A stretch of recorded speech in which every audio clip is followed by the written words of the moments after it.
Olá, amigos. Nas reflexões de hoje, nós vamos procurar de uma forma bem espontânea, sem aquela preocupação exagerada de estudar tópico por tópico, mas abordar o capítulo 2 do livro Evangelho segundo o Espiritismo, de Allan Kardec, o capítulo Meu Reino não é deste mundo. A grande missão de Jesus foi apresentar o mundo, a Terra, como um ponto de passagem, e o destino final da alma, o mundo espiritual. Com isso, muda completamente o ponto de vista, que é o item 5 desse capítulo 2 que nós vamos abordar, junto com o item 6. Porque o item 5, Allan Kardec, que ele mesmo vai colocar, analisar, refletir sobre os ensinamentos de Jesus, ele é o tema desse capítulo. Por que o ponto de vista? Porque ele vai fazer aquela comparação, que é o que o Espiritismo vem nos apresentar. A vida na Terra é passageira. A vida no mundo espiritual é a eternidade, é a continuidade. Então diz Allan Kardec que aquelas pessoas que estão no mundo, que conseguem olhar para o mundo e perceber que isto é uma passagem, e tem a certeza, a fé, que a vida continua. Gente, eu não sabia que é tão difícil para as pessoas compreenderem que a vida continua. Eu pensava que isso era algo inato da humanidade. Puxa vida, a gente vem do mundo espiritual, a gente vem com esses resíduos da vida no mundo espiritual, mas Deus nos põe num corpo tão denso para as experiências da Terra, que nos distancia da nossa realidade, que nós temos que, no mundo espiritual, despertar a consciência. E para isso, à medida que a alma vai amadurecendo, Jesus vai promovendo o mundo à sua espiritualização. Então ele vem, ele explica do porquê da existência, do para onde estamos indo, meu reino não é deste mundo, que é o nome do capítulo. E depois vem o Consolador explicar como que funcionam essas leis. Então daí diz assim, Allan Kardec, então quando nós temos a consciência de que a vida continua, a vida na Terra é passageira, nós vamos nos moralizar mais, porque nós vamos nos preocupar com o futuro mais eterno e não o imediato. Aí, no item 6 deste capítulo, Allan Kardec vai perguntar, mas nós não podemos, então, ser felizes na Terra? E os espíritos aí vão dizer com muita clareza, o homem procura o seu bem-estar na Terra, e ele vai querer viver o melhor possível aqui na Terra, e o menos mal possível. E com isso, ele vai colaborar na construção de um mundo melhor. Então olha que interessante, enquanto estamos na vida física, quanto mais nós quisermos viver melhor, nós mais vamos ter que conquistar e descobrir coisas melhores, facilitar a vida para nós e a dos nossos semelhantes em torno de nós. Então a gente vem na Terra, passa 30, 40, 50, 80 anos e voltamos para a espiritualidade. Se não tivermos essa noção, o sofrimento se multiplica porque a gente acha que não volta para lugar nenhum. E quando o Espiritismo, quando Jesus nos diz que a vida é imortal e a gente tem a certeza que a gente vai continuar, tudo que fica difícil na luta da Terra passa a ser passageiro.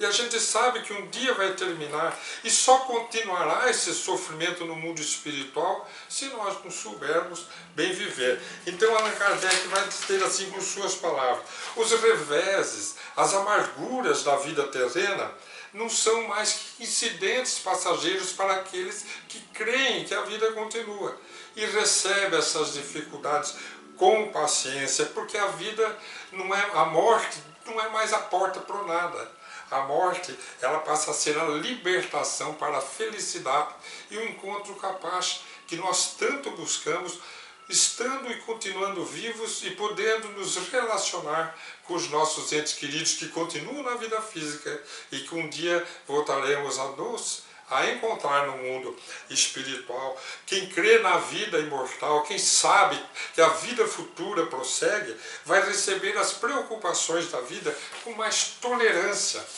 E assim vai orientando Allan Kardec. Já quando estamos incertos quanto ao futuro, tudo fica mais pesado na vida. Tudo, então, passa a ser conquistas imediatas. Nós queremos ser felizes agora.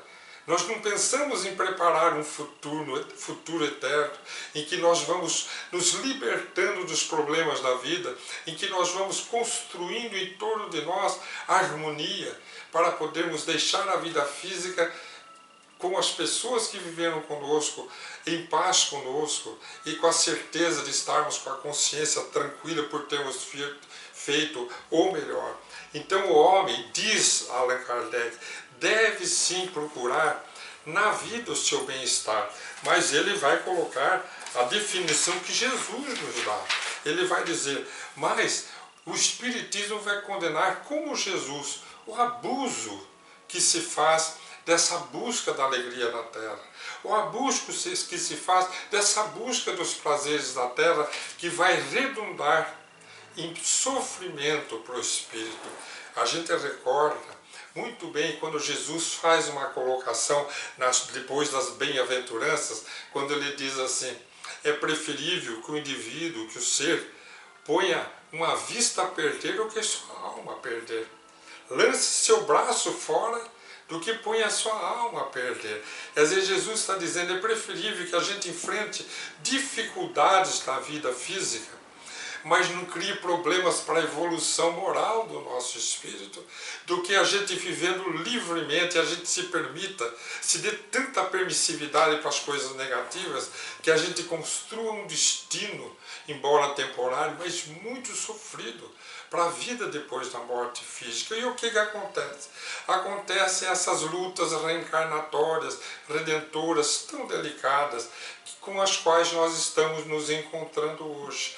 Aí vem a reencarnação como esse mecanismo de amor de Deus para resgatar a ovelha perdida, que usou da permissão que se deu para buscar o prazer na vida física sem pensar na sua vida futura, e que abusou demais, construindo um futuro inglório, fazendo padecer os que estavam ao seu redor, criando sofrimento, quer dizer, endividando-se perante a lei de amor que o Pai criou. Volta para o mundo espiritual em sofrimento, cercado do ódio das criaturas que feriu. E aí a reencarnação vem com aquele mecanismo de reajuste, que as pessoas têm que se reencontrar com seus desafetos, as famílias tornam-se complicadas, os irmãos tornam-se problemas, animosidades presentes, pais e filhos que não se dão, mães e filhos que não se dão, casais com muitas dificuldades. Por quê? Porque viveram a vida se dando a permissão de buscar numa única existência alegrias e prazeres que poderiam ter conquistado suavemente, construindo em torno dos seus passos o bem que necessitariam ter construídos. Mas Jesus sabia da nossa incompetência moral, da nossa ignorância, da nossa imaturidade moral. Por isso que ele vem de tempos em tempos trazendo os ensinamentos pelos profetas, através do seu exemplo de amor, de bondade, dos ensinamentos do tomai a vossa cruz e me siga, do Consolador prometido, provando-nos que a vida continua. E agora vamos olhar para a eternidade, para a imortalidade, mas vamos olhar para a vida, porque se nós estamos aqui na vida física, é por vontade do Pai, é porque nós temos uma tarefa aqui, do nosso crescimento moral, servindo a humanidade onde nós estamos presentes. Eu me recordei, enquanto fazia essa leitura desse capítulo 2, Meu Reino Não É Deste Mundo, me recordei das pessoas da ciência.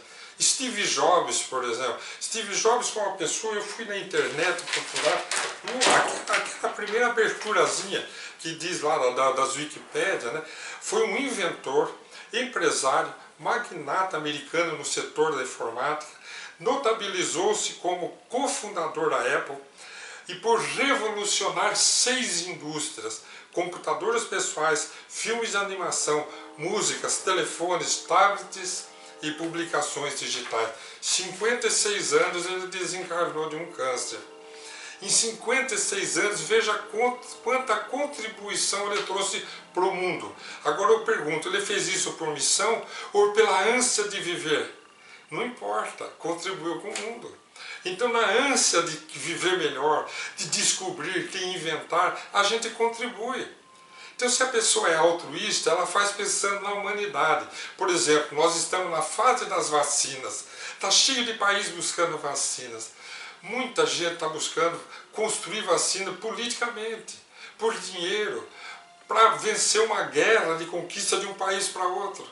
Mas aqueles cientistas que estão lá pesquisando para salvar uma humanidade de um vírus, para ajudar a participar. Seja como for, a humanidade vai crescendo e vai aprendendo com a ciência, através dos que contribuem com o egoísmo, que para si próprio não vai trazer benefício, mas traz para a humanidade. E com o altruísmo, aqueles que acendem luz ao redor dos seus passos e trazem benefício para a humanidade e muito para si próprios. E assim a gente vai construindo esse encontro entre o nosso presente aqui na Terra e a nossa fé na vida futura. Vamos participar, vamos entender, estamos aqui para viver bem. E viver bem é só com Jesus, com o seu Evangelho, dentro das concepções que Deus é amor e tudo da sua misericórdia a favor da nossa evolução, do nosso progresso. Grande abraço a todos.